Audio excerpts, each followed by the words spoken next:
pero Él me sostendrá. Su gran amor lo dio Él por mí. Esta tarde hagamos las cosas, nos conectemos con el Señor y podamos de alguna forma honrar a Dios en su misericordia, y que cuando estemos cenando podamos de alguna forma hacer por la fe, mirar y ver el sacrificio de lo que Cristo hizo por nosotros. Amén. Yo quiero compartir la palabra en el libro de Romanos, en el capítulo 5, verso 12 en adelante, un par de versículos. Romanos capítulo 5, verso 12, así como está. Solamente les voy a pedir su atención a la palabra del Señor. Tiene por título o subtítulo Adán y Cristo. Escuche bien. Por tanto, como el pecado entró en el mundo por un hombre y por el pecado la muerte, así la muerte pasó a todos los hombres por cuanto todos pecaron. Pues antes de la ley había pecado en el mundo, pero donde no hay ley no se inculpa de pecado. No obstante, reinó la muerte desde Adán hasta Moisés, aún en los que no pecaron a la manera de la transgresión de Adán, el cual es figura del que había de venir. Pero el don no fue como la transgresión, porque si por la transgresión de aquel uno murieron los muchos, abundaron mucho más para los muchos la gracia y el don de Dios por la gracia de un hombre, Jesucristo. Y con el don no sucede como en el caso de aquel que uno pecó, porque ciertamente el juicio vino a causa de un solo pecado para condenación, pero el don vino a causa de muchas transgresiones para justificación. Pues si por la transgresión de uno solo reinó la muerte, mucho más reinarán en vida por uno solo, Jesucristo, los que reciben la abundancia de la gracia y el don de la justicia. Así que, como por la transgresión de uno vino la condenación a todos los hombres, de la misma manera por la justicia de uno vino a todos los hombres la justificación de vida. Porque así como por la desobediencia de un hombre los muchos fueron constituidos pecadores, así también por la obediencia de uno los muchos serán constituidos justos. Pero la ley se introdujo para que el pecado abundase, mas cuando el pecado abundó, sobreabundó la gracia. Gracias, Señor. Para que así como el pecado reinó para muerte, así también la gracia reine por la justicia para vida eterna mediante Jesucristo, Señor nuestro. Palabra del Señor. Estos eventos así, estos cultos así, el tema, lo ideal es poder pensar en Cristo, poder de alguna forma transportarnos y poder agradecer y de alguna forma mostrar con nuestras actitudes, con lo que vamos a hacer, con tomar el vino, con comer el pan, tener una instancia donde podamos recordar y ver lo bueno que ha hecho Dios con nosotros. Cuando tú entiendes estas cosas, cuando te entiendes que Dios por gracia te escogió, cuando hablamos de gracia estamos hablando de un favor inmerecido de parte de Dios para con nosotros. Porque todos los que estamos acá, por lo menos yo me tomo como ejemplo, yo no quiero que sea mejor que ustedes o mejor que los demás. De hecho, tal vez mi pasado puede ser muy malo en comparación con el que usted ha tenido. Tal vez más de algunos, yo creo que nacieron en una casa cristiana, han tenido valores cristianos desde pequeños. Pero vimos otros que conocimos el mundo, teníamos, como podríamos decir, un tejado ahí de vidrio que en cualquier momento se nos puede romper encima nuestro. Entonces todos los que estamos acá entendemos que solo la gracia, el favor no merecido de Dios nos tiene en este lugar. Y si me escogió a mí el Señor para ser pastor ya hace 15 años, cuando Dios me pusieron una bendición para poder pastorear una iglesia, Ciertamente no fue porque yo era mejores que los demás, sino porque solamente Cristo tuvo misericordia de mi vida, y como dice la palabra del Señor, Él tomó los necios del mundo para poder avergonzar a los sabios, tomó a los vil del mundo para poder de alguna forma avergonzar a aquellos que se creen superiores, que se creen mejor. No tengo duda que en el Evangelio es todo al revés lo que vive el mundo. Las cosas que buscó Dios en nosotros no son las cosas que nosotros buscaríamos en los demás. Si nosotros tuviéramos que contratar a alguien y hiciéramos una entrevista, vamos a buscar distintas cualidades en las personas para poder contratarlo. Tal vez buscaríamos que fueran personas honestas, buscaríamos que fueran personas trabajadoras, buscaríamos personas que tuvieran una buena autoestima. Pero cuando tú te acercas a Dios, las cosas que Él busca en ti son muy distintas a las que yo buscaría. Él buscó hombres débiles, buscó hombres que tal vez eran pobres de espíritu, personas que a la luz de los demás valemos muy poco. De hecho, quien les habla acá, yo no soy una persona estudiada ni letrada, soy una persona que tengo cuarto medio, que como lo común y normal que tiene la gente de mi edad. No soy una persona que sobresale, pero Cristo en su misericordia dignificó mi vida y me puso enfrente de este lugar. Entonces, cuando uno piensa en las cosas que Dios ha hecho, nosotros tenemos de mucho de por qué agradecer a nuestro Dios.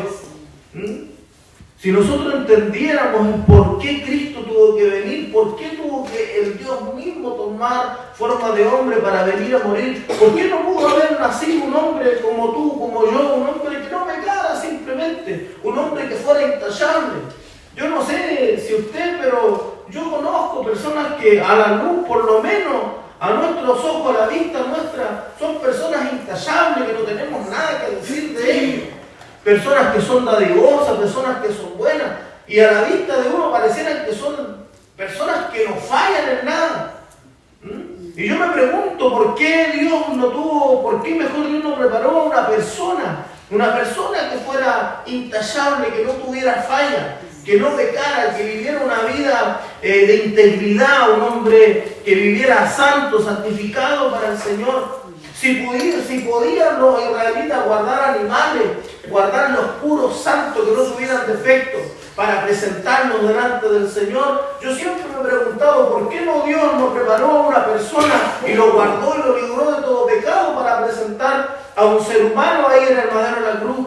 Pero cuando tú entiendes que no podía ser una persona normal, no podía ser un ser humano que haya nacido como tú, como yo, no podía ser un ser humano que solamente tuviera la naturaleza humana como nosotros, sino que tenía que ser Dios el que viniera a este lugar para poder morir, no solamente por uno, sino por todos nosotros. Cuando tú entiendes estas cosas, que por un solo hombre, uno como tú, como yo, entró el pecado, y por ese pecado entró la muerte a todos nosotros. ¿Cuál fue el pecado? ¿Qué fue lo que entró en nosotros? ¿Qué es lo que se transmitió a nosotros? Fue la muerte, el conocimiento, nuestra conciencia, la que nos culpa, la que muchas veces nos apunta con el dedo porque nos muestra lo que realmente nosotros somos. Esta palabra de Dios sirve como espejo para que nosotros nos reflejemos en ella y veamos muchas veces los defectuosos que somos.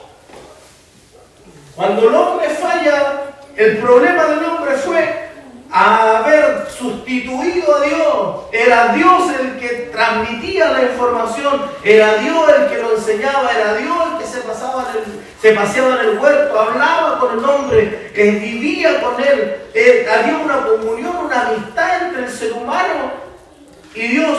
Pero cuando el hombre cambia la amistad y busca tal vez palabras, consejos de una serpiente, en este caso el enemigo que nosotros conocemos, y entabla comunión con el enemigo y deja de lado a Dios, ciertamente toda esa sabiduría humana, diabólica que le entrega este enemigo de la iglesia, hace que este hombre muera delante del Señor espiritualmente. Y eso se transmitió a todos nosotros. Y es como sencillo poder entenderlo de repente. Tú ves que cuando estamos en el vientre de nuestra madre, nuestras células ahí se empiezan a unir, se forma un cigoto, un feto, llega a ser ya después un bebé, y después nace este bebé y todos las células que tiene el cuerpo humano cada día va en crecimiento. Esto va creciendo, el niño se va poniendo robusto, va todo esto generando más células y haciendo de un bebé, de una molécula pequeña, hace un ser perfecto, un ser humano perfecto que tiene todas sus cosas. Y las células van creciendo, las células no mueren cuando el niño va creciendo. Ese niño se va perfeccionando, ese niño llega a la madurez. Cerca de los 20 y tantos años de edad, 30 años de edad, el ser humano lo único que hace es crecer, fortalecerse y tener que perfeccionarse. Pero llega un tiempo, un momento cuando ya deja el hombre de crecer y perfeccionarse y empieza a decaer. Se empieza este cuerpo que anteriormente solamente crecía y las células se multiplicaban y hacían un hombre perfecto. De repente estas células empezaron a envejecer, el hombre empezó a tener enfermedad, el hombre empezó a decaer. Y eso nosotros lo vemos hoy en este tiempo. Todas las cosas envejecen y nosotros también. Entonces uno se pregunta, ¿por qué el ser humano tiene que ser así? ¿Por qué no fuimos siempre jóvenes? ¿Por qué no solamente nos mantuvimos siempre en esa juventud, en la perfección, donde el cuerpo humano solamente genera energía? Pero el hombre se decae. Y de esta manera nosotros podemos ver que esta transmisión, el pecado de un solo hombre se transmite a todos nosotros. Todos nosotros morimos, ya sea bueno, sea malo, algún día tenemos que morir. El problema es que la muerte en la Escritura no es dejar de existir. La muerte en la Escritura significa separación, donde tu alma, tu ser, lo que tú eres como persona algún día va a salir de este cuerpo y tendrá que ir a un lugar. Porque en este tiempo ya sería necio decir de que somos solamente un pedazo de carne. No, nosotros somos un ser humano, tenemos dentro de nosotros un ser, una persona. Hay emociones, sentimientos y voluntad. Y estas cosas no las genera la carne, estas cosas las genera tu alma, lo que Dios ha puesto en cada uno de nosotros, lo que tú eres como persona. Y cuando tú mueres, lo que hace es separar el cuerpo va a la tierra, pero esa persona tiene que estar en algún lugar. Y ahí está el problema de todo. ¿A cuál lugar es donde tú o donde el ser humano tendrá que ir? Es por eso que se necesitaba un Salvador, porque donde nuestra alma es donde le tocaba vivir por una eternidad, es el problema. Imagínate cuando tú cometes un error. Cuando cometes un error y tu mente no te deja tranquilo porque sabes de que cometiste un error y das vuelta una y dos, 3 veces la cosa. ¿Por qué no lo hice de esta manera? ¿Por qué no lo hice de esta otra manera? Y empezamos a tener cargos de conciencia. Imagínate una persona que ha matado a alguien, una persona que ha violado a alguien. Esas personas nunca vuelven a hacer lo mismo. Son personas que tendrán que escapar de la justicia. Son personas que tendrán que ocultar su verdadera personalidad. Por lo tanto, una persona que vive en pecado nunca podrá escapar de las cosas que hace. Imagínate vivir una eternidad, el suplicio de vivir tus propias fallas, tus culpas, lo que tú sientes. De repente uno se pone a pensar y meditar en la vida que llevamos, hermano, y ya muchas veces terminamos hastiados y cabreados. Y vivir una eternidad pensando en que las cosas pudiste haberlas hecho de otra manera, pero cometiste el error de hacerlas de una manera que denigró tu vida. Para mí eso es difícil en este último tiempo. He tenido que estar con pastores que han vivido cosas trágicas, abusos de menores, problemas de adulterio, un montón de cosas. Y he tenido que estar ahí y esas cosas marcan la vida de las personas. La gente queda ahí con esas cosas en la mente. Nunca más la gente vuelve a hacer las mismas heridas que sean para toda la vida. Es por eso que es tan importante donde el alma va a ir a parar.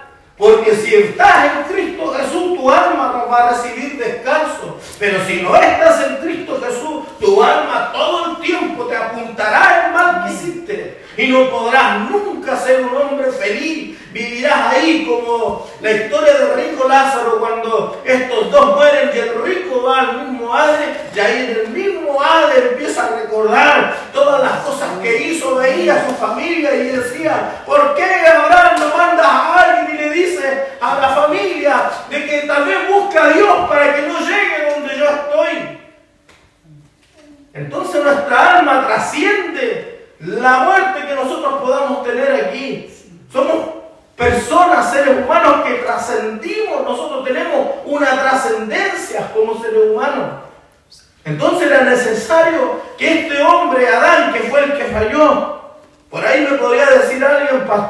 ¿por qué Adán si la Escritura nos enseña claramente que fue Eva la que pecó? Pero no fue Eva la que pecó. Fue Adán el que pecó. Eva, la mujer, dice la Escritura, fue engañada. Fue engañada por el maligno. Pero el que fue por su propia concupiscencia, porque quiso hacerlo sin ningún engaño, fue el hombre el que se presentó delante de él. ¿Acaso la Escritura nos dice que cuando nosotros somos tentados, no es que somos tentados por Dios, sino que de nuestra propia concupiscencia donde nosotros pecamos, y cuando damos por ello y caímos en esto, damos como resultado fruto del pecado? Entonces el hombre es el que pecó. ¿Por qué? Porque lo hizo sin nadie que lo estuviera ahí engañando o forzándolo a hacer algo, sino que el hombre se entregó de manera libre a hacer lo malo. También el Cristo, el Hijo de Dios, por un hombre le entró la muerte a nosotros, por un hombre que no fue capaz de sostener sus propias concupiscencias, fue que ese hombre nos trajo el pecado a todos nosotros. Mas tenemos otro hombre que es el Hijo de Dios, que con su propia vida, con sus propios sentimientos, él dijo: yo no fallaré en nada, hizo todas las cosas bien y tenía que morir, porque así como este hombre perdió su vida por recibir conocimiento de una serpiente, de un maligno, así el hombre tenía que entrar a la vida por el conocimiento que es de la palabra del Señor. El apóstol Pablo dice que a Dios le plació que el mundo se salvara por la locura de la predicación. Estas cosas tal vez para la gente que está fuera es locura lo que está hablando el pastor, pero para nosotros que creemos, dice la Escritura, es poder de Dios. ¿Y para qué es poder de Dios? Dice el apóstol: para salvación. Amén, amén. Entonces cuando meditamos en Cristo Jesús, en lo que Él hizo, en cómo Él tuvo que venir y no podía ser un ser humano normal. ¿Por qué? Porque esto debía alcanzar a todos nosotros.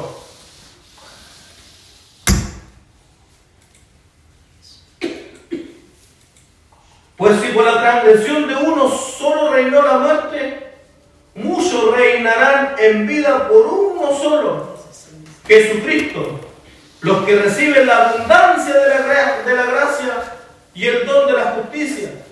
Así que como por la transgresión de uno vino la condenación a todos los hombres, de la misma manera por la justicia de uno vino a todos los hombres la justificación de vida. Porque así como por la desobediencia de un hombre los muchos fueron constituidos pecadores, así también por la obediencia de uno los muchos serán constituidos justos. Miren lo que dice acá: pero la ley se introdujo para que el pecado abundase. Mas cuando el pecado abundó, sobreabundó la gracia del Señor. Señor, amén. ¿Por qué nosotros predicamos la palabra? ¿Por qué le enseñamos a la gente que robar es malo, que matar es malo? ¿Por qué le enseñamos a la gente que adorar falsas imágenes es malo? ¿Por qué le enseñamos a la gente estas cosas?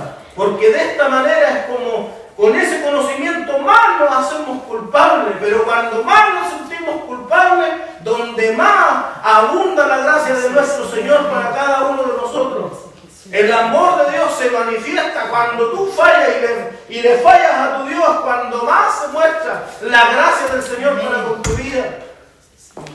Dios es bueno y siempre está ahí presto a perdonar nuestros errores y nuestras faltas. Bien lo decían por ahí los hermanos, nosotros podemos ocultar y podemos tal vez de alguna forma al pastor podemos decirle tantas cosas y le podemos mentir. Si en la iglesia se acostumbra a mentir, se acostumbra mucho a mentir, a poner excusas, las enfermedades, los problemas, todas las cosas se ponen excusas para servir al Señor, pero delante del Señor tú no podrás poner excusas. A mí me podrás engañar, pero a Dios jamás. Y aún así Dios ha tenido misericordia cuando le has mentido en su propia cara, pero Dios ha tenido misericordia de ti, como también de mí.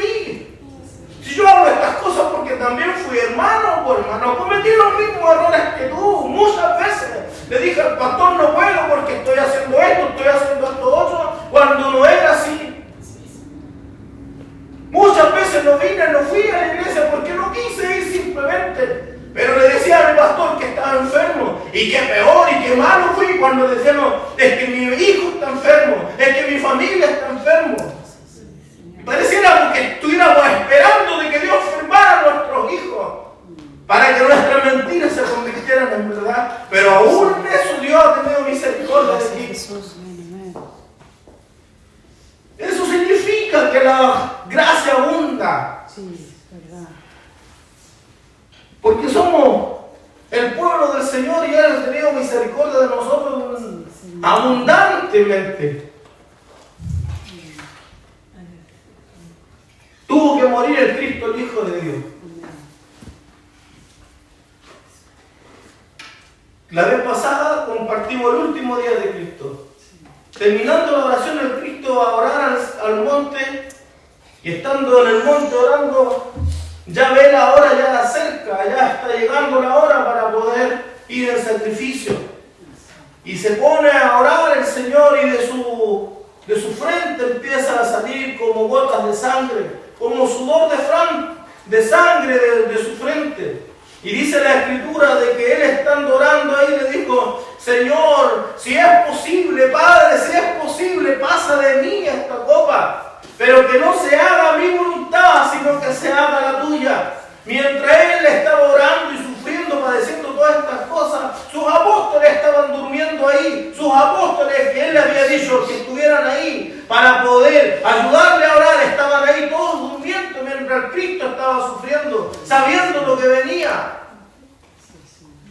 Ahí viene Judas, con un beso lo entrega y empieza el suplicio del Cristo, del Hijo de Dios. ¿Qué es lo que empieza a suceder? Lo llevan delante de Caifás, de Ana, lo llevan ahí donde el sumo sacerdote y empiezan a interrogarlo y empiezan a golpearlo, golpean al Cristo, le tapan los ojos, le pegan, dice la Escritura, le pegan combo, le pegan patadas, lo escupen al Hijo de Dios.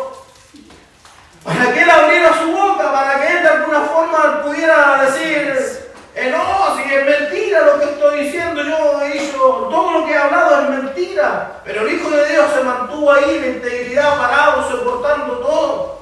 ¿Para qué? Para que hoy nosotros pudiéramos estar aquí y poder decir gracias, Señor. Pero como no lo podían ahí ellos mismos matar porque estaban Roma, el Imperio Romano estaba a cargo de esa ciudad. ¿Qué hicieron los sumos sacerdotes después que el Cristo le preguntaron? Dinos de una vez por todas, Jesús, ¿eres tú el Cristo el que había de venir? ¿Eres tú el Hijo de Dios? Y Jesús sale de su boca las únicas palabras que le dice, tú lo has dicho. Tú lo has dicho. Y en ese momento Caifás y Ana se rajan las vestiduras, blasfemia. Y van y lo entregan a Pilato para que le dé muerte a este blasfemo. Lo primero que hace, lo mira Pilato, le pregunta, le dice, pero di palabra, di algo para poder salvarte, hombre. ¿Eres tú el Cristo o no eres el Cristo? Dime, ¿qué es lo que es la verdad?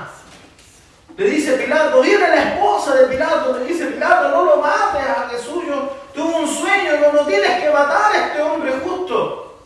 Pero este no abrió su boca para poder salvarse. Y Pilato tal vez en un acto de ignorancia, no lo sé, va donde el pueblo le dice, ya, mire, ¿a quién quieren que suelte? ¿A este Barrabás o a este Cristo? ¿A quién quieren ustedes que suelte? El Cristo, el que había sanado a muchos. El Cristo, el Hijo de Dios, que la palabra nos enseña que pasaba por las ciudades y sanaba a todos los enfermos que estaban por el camino. El Cristo que había dado de comer a 5,000. Ese Cristo que había hecho puro bien durante su vida estaba al lado de un hombre que era un asesino, un hombre que era un delincuente. Mas la gente sabe a quién fue. El que escogió a la gente para que se salvara no escogió al que le había hecho bien, sino escogió al que le había hecho mal. Al asesino, al delincuente, a él se quiso la gente salvar. Ahí andaban los fariseos. Que crucifiquen a Jesús. ¿Y qué crees tú que hizo la gente? Como borregos todos empezaron a gritar que lo crucifiquen.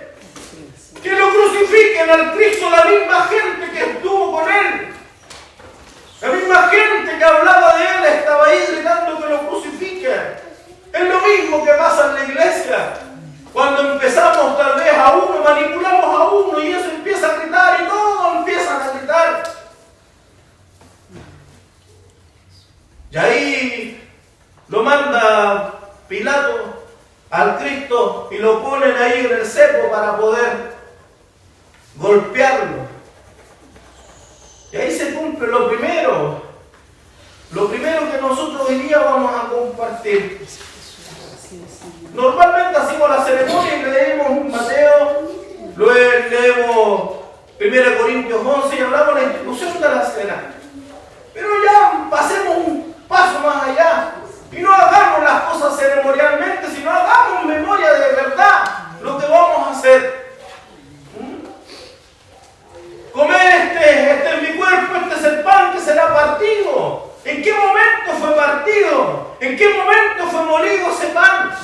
¿En qué momento fue molido el cuerpo de Dios? En el momento cuando la gente le gritó que lo crucificaron, fue en ese momento donde lo pusieron en un cepo y con unas cosas tremendas, unos látigos con puntas, algunos dicen que tenía unos huesos en las puntas, otros que era metal, pero algo que rasgaba la piel. Fue que el Cristo fue golpeado y ese cuerpo que nunca había pecado, que nunca había fallado, que nunca lo había hecho mal, un pan así como esto, un pan perfecto, miren el pancito, así era el cuerpo de Cristo.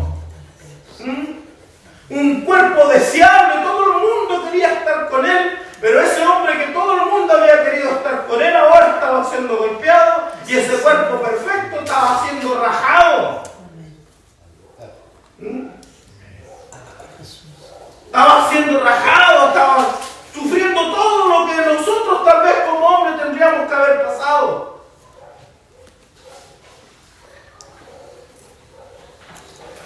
Así el cuerpo se parte del Señor.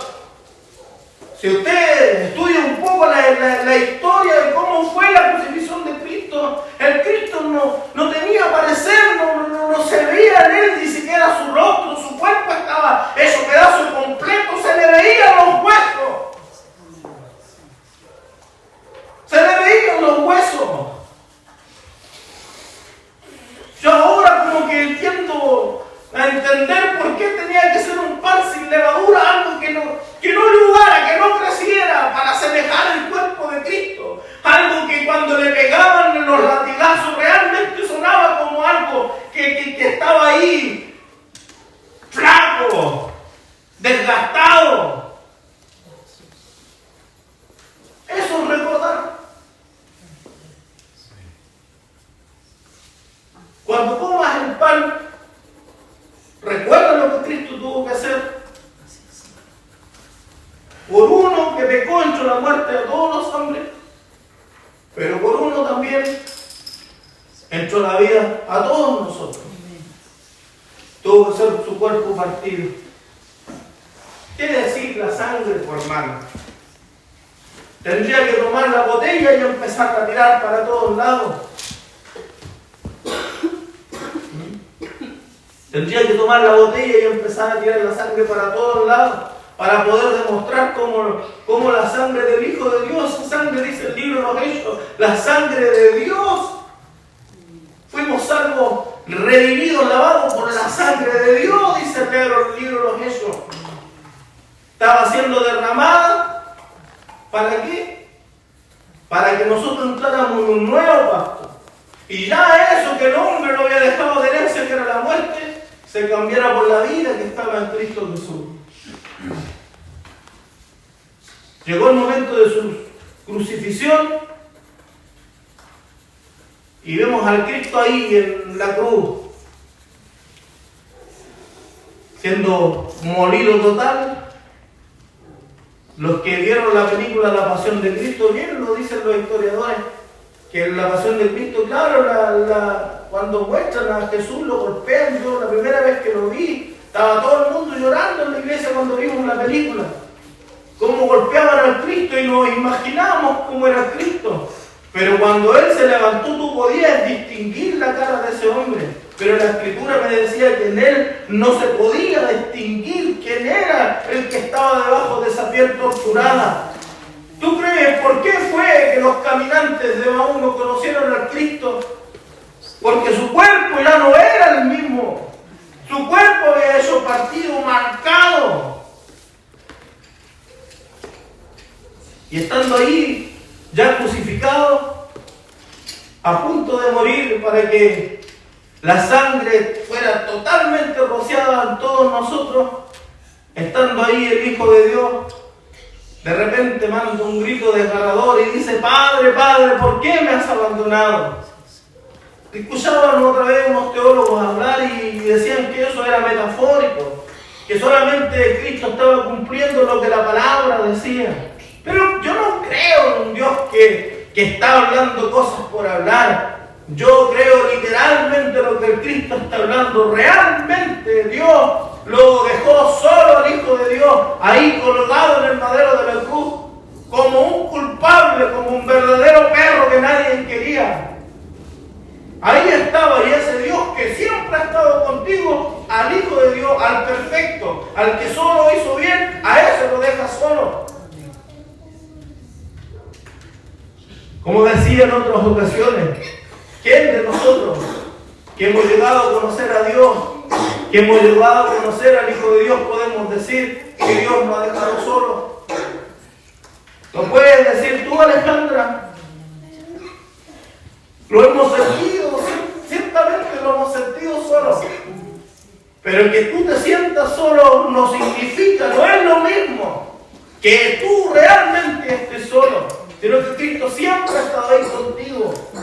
Por eso estás aquí. Por eso estás aquí. Porque cuando quedas solo tú mueres como el Hijo de Dios.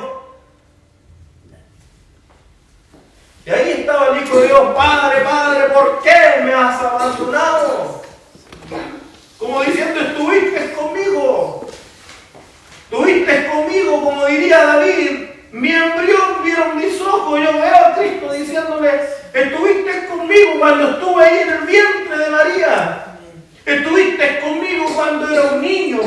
Estuviste conmigo cuando me perdí de mi madre y estuve en el templo hablando con los maestros. Estuviste conmigo el día que me bauticé y dijiste: eres mi hijo amado en que tengo complacencia. Estuviste conmigo todo este tiempo y ahora me dejas solo. Eso es recordar al Hijo de Dios. Eso es recordar al Hijo de Dios. Por eso yo estoy aquí, porque lo que hago nunca va a poder pagar lo que Cristo hizo por mí. Jamás. Ni por mucho que haga voy a llegar a algún día siquiera a pagar una décima parte de lo que Cristo hizo por mí. Lo que soy ahora, como lo dice el apóstol Pablo, solamente por su gracia. Se lo debo a Él. Así yo veo al Cristo en el madero de la cruz diciéndole: papá, estuviste siempre conmigo. ¿Por qué me has abandonado? Estuviste conmigo. Cuando Él pega el grito de decir: me has abandonado, denota y implícitamente te está diciendo: estuviste siempre conmigo. Y ahora, en este momento, me dejas solo. El amor de Dios siempre ha estado en favor de nuestras vidas. Como dice la Escritura, que el sol sale tanto para el justo y el injusto. A pesar de que tenemos tanta lluvia, igual el sol brilla ahí para nosotros. Y de vez en cuando ahí, cuando está tan malo el día, de repente, al otro día deja de llover y nos deja un espacio para que tú puedas secar la ropa. Y siempre Dios está ahí mostrando su favor. Pero cuando estaba el Hijo de Dios sintiéndose abandonado, no solamente pasa eso, dice la palabra, sino que el cielo mismo se oscureció. Para el Hijo de Dios no había sol. Para los justos y para los injustos, Dios va a hacer brillar el sol. Pero para el Hijo de Dios, para el que nunca cometió pecado, para el que nunca tuvo pensamientos de mal, para el que siempre hizo bien a toda la humanidad, el sol no alcanza a brillar.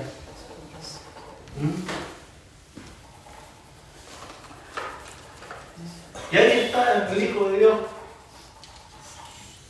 Cuenta la palabra del Señor de que cuando fueron los soldados a verificar si habían muerto estos o no, fueron donde los dos que estaban colgados al lado le quebraron las piernas. ¿Por qué le quebraron las piernas, los huesos a esos que estaban al lado? Porque estaban vivos. Porque estaban vivos todavía. Sí, amén. Y le quebraron las piernas para darle más agonía y pudieron morir. Cuando fueron a ver al Cristo, el Cristo en unas pocas horas, desde las 3 de la tarde hasta las 6 de la tarde, en 3 horas, el Hijo de Dios perdió su vida. En 3 horas perdió su vida el Hijo de Dios. Y cuando llegan los soldados, le entierran una lanza aquí en el costado y dice la palabra y de que de su costado brotó agua y sangre. Que a lo mejor puede no significar nada cuando uno se queda solamente con la lectura. Pero cuando tú empiezas a investigar por qué agua y sangre, te vas a dar cuenta que la muerte del Cristo, del Hijo de Dios, no fueron los latigazos, ni siquiera los golpes y todo lo que recibió. La muerte del Hijo de Dios fue que su corazón se reventó de pena. La gente que muere depresiva, la gente que muere ansiosa, se le revienta el miocardio y le brota agua en su corazón. Así murió el Hijo de Dios, con pena. Y yo me pregunto, ¿habrá muerto por pena porque el Padre lo dejó? ¿Habrá muerto por pena porque él tenía pena de ti, tenía pena de mí? Yo creo que por mí, por ti, no era su pena. Al contrario, dice que el gozo de Cristo fue cumplido en eso. En la muerte él fue donde se gozó, porque sabía que esa muerte para él y todo lo que vivía lo iba a traer a nosotros la oportunidad de estar aquí hoy. Pero la pena lo que nos mató fue que el hombre se sintiera solo. Y ese hombre Adán, que nosotros lo culpamos desde el principio de la predicación, es como que Jesús experimente, dice, esto tuviste que vivir, Adán, cuando fallaste.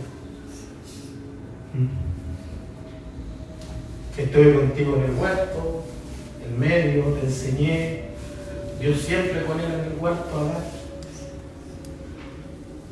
Y cuando se separa de Dios, la Escritura nos muestra lo que sucede en el corazón de Adán. Pero en este postrer Adán, que es Jesús, me da a entender como que Jesús se siente solo y como que mira a Adán para el lado y dice, esto sentiste, Adán, esto sentiste lejos de Dios. Así se siente el hombre cuando está lejos de Dios. Está muerto en la vida misma. Esto es recordar la muerte de Cristo, lo que Él hizo con nosotros. No para que nos sintamos culpables, no para que en este momento nos entristezcamos por lo que sucedió. Mi lágrima y mi emoción no es porque haya muerto. Mi lágrima y mi emoción es porque en su muerte yo encontré vida. En su muerte tú encontraste vida. Y todo ese tiempo que vivió es para demostrarnos a nosotros cuánto amor tiene Dios, el Padre, para con nosotros. Este es el cuerpo de Cristo. Esta es la sangre de Cristo. Por la fe tú lo puedes mirar. Nosotros la iglesia evangélica decimos que es simbólico. La iglesia luterana, la iglesia anglicana dicen que esto es real, pero espiritualmente. Los católicos dicen que esto es el cuerpo de Cristo, literal. Hoy yo los invito a que nos convirtamos un poco, no en los católicos, pero sí nos convirtamos un poco en un luterano, en un anglicano, que veamos por la fe que cuando estemos comiendo el pan y cuando estemos tomando el vino, estamos tomando el verdadero cuerpo de nuestro Señor espiritual. Y cuando tomas el pan espiritualmente se vea lo que Cristo sintió, que pueda sentir en tu alma que la muerte de ese hombre fue lo que nosotros nos tiene hoy acá con esperanza. No es lo mismo pasar los problemas que tú estás pasando en las manos de Dios que pasarlo lejos de Él. En las manos de Dios tenemos esperanza. Te invito a ponerse en pie, hermanos. Vamos a orar con los elementos y después van a pasar a recibir el pan. Padre, en el nombre de Jesús, en esta tarde, Señor, con gozo, Señor amado, que estamos en esta noche. Como que el hombre se tiende a sentir de repente apenado por lo que hiciste, Señor. Pero mi hombre interior, Señor, te agradece por tu sacrificio. Y de esta noche con gratitud, Señor, vamos a comer tu cuerpo, Señor.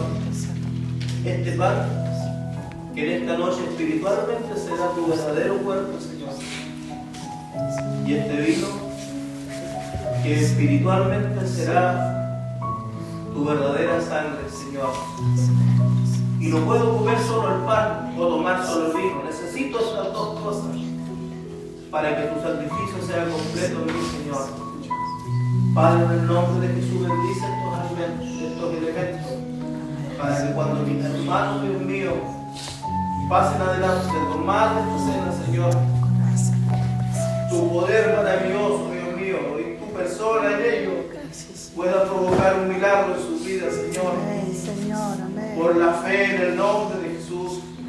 Cuando estos elementos, Señor, lleguen a su estómago, Dios mío, pueda provocar algo especial en su vida y que no sea una noche especial como las demás, sino que sea una noche realmente distinta, Señor, donde veamos las cosas de distinta manera, Señor.